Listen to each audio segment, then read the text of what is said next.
Welcome to The Explainer. We're going to take a deep dive into the research and data to make some pretty complex topics crystal clear. I'm absolutely thrilled to have you here today because we're tackling a massive question. What really is the best leadership style for modern teams? We're going to completely unpack participative leadership, which is basically a model that bakes employees directly into the decision-making process.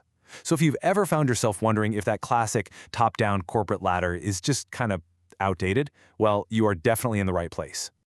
Imagine this for a second. What happens if you just eliminate the boss entirely? I mean, it sounds like a total recipe for absolute chaos, right? But the research actually tells a wildly different story. Today, we're going to look at some highly profitable, massive global companies, places like W.L. Gore and Morningstar. They've essentially removed the traditional boss from the equation, and they are absolutely thriving.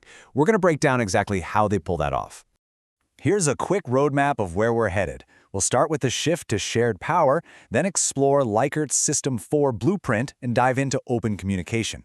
After that, we'll break down the actual mechanics of deciding how to decide, weigh the real rewards against the risks, and wrap it all up with our final verdict. All right, let's jump straight into Section 1, the shift to shared power. This really is a paradigm shift. We're currently witnessing this profound shift away from the rigid vertical hierarchies of the old industrial era, moving toward much more decentralized structures. And the crazy thing is, this isn't just some fad that popped up yesterday.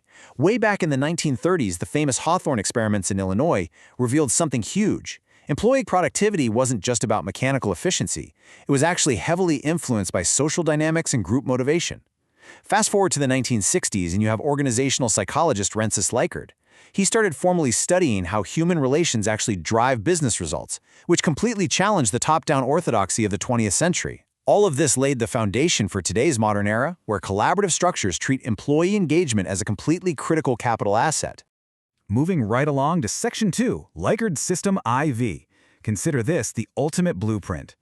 So, Likert studied over 200 organizations and mapped them out on this continuum. On one extreme, you have what is essentially the villain of our story, System I. He called this the exploitative authoritative model. This is where power is entirely centralized right at the very top. It's driven by fear, threats, and communication only ever flows downward.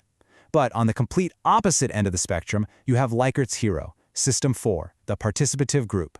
In this model, upper management maintains absolute trust in their subordinates. Decision-making is shared, teamwork is a constant, and communication flows in every single direction. And here's the kicker. Likert's empirical data actually proved that System 4 consistently outperformed all the others when it came to productivity, quality, and overall morale.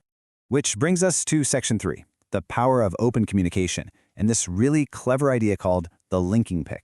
So how does a company actually structure itself to reach that System IV ideal? You need a mechanism to make it work.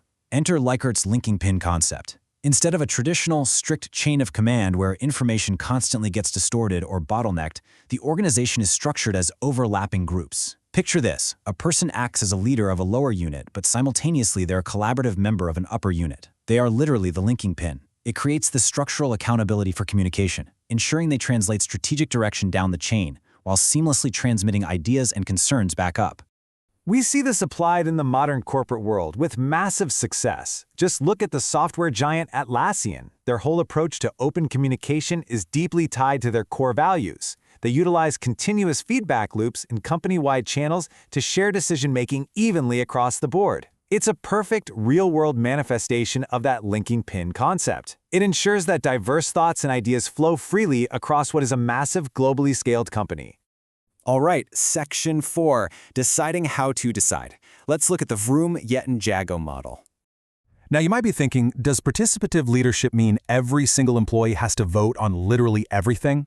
Absolutely not. That would be a nightmare. The effectiveness depends entirely on the context of the decision itself. Researchers Vroom, Yetton, and Jago created this brilliant normative decision tree to help leaders out.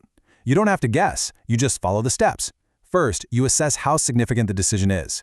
Second, you ask yourself, do I absolutely need my team's commitment for this to succeed? Third, you honestly evaluate who has the actual expertise. Is it you or is it the group? And finally, based on those answers, you select the exact level of employee participation that the situation calls for. Because look, sometimes you genuinely need an autocratic approach. They call this A1. This is where the leader just decides unilaterally using the info they have. Think of a time-sensitive crisis where you just need to act.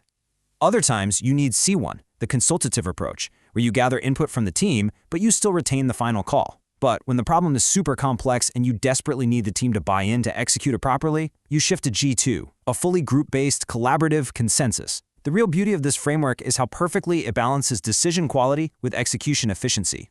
But what happens when a company takes that group-based, participative design to its absolute extreme? Check out W.L. Gore, the multi-billion-dollar manufacturer behind Gore-Tex. They use what they call a lattice system. Now, traditional hierarchies have strict job titles and formal middle managers, right? W.L. Gore has 0 formal job titles. None. Instead of a boss, new hires get a peer sponsor who acts more like a mentor. Leadership isn't appointed from above, it emerges naturally, based on who actually has the knowledge to lead a specific project. And authority? That depends entirely on whether your peers are actually willing to follow you. It's just a phenomenal empirical case study of industrial democracy working in real life. Let's move into Section 5, Real Rewards and Regional Risks. Time to objectively evaluate this model. First up, the rewards. Why does this model create such insanely high retention and morale? Well, psychologically, it's driven by social exchange theory.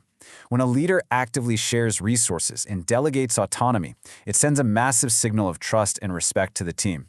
And because of the natural human norm of reciprocity, employees feel a genuine social obligation to give back.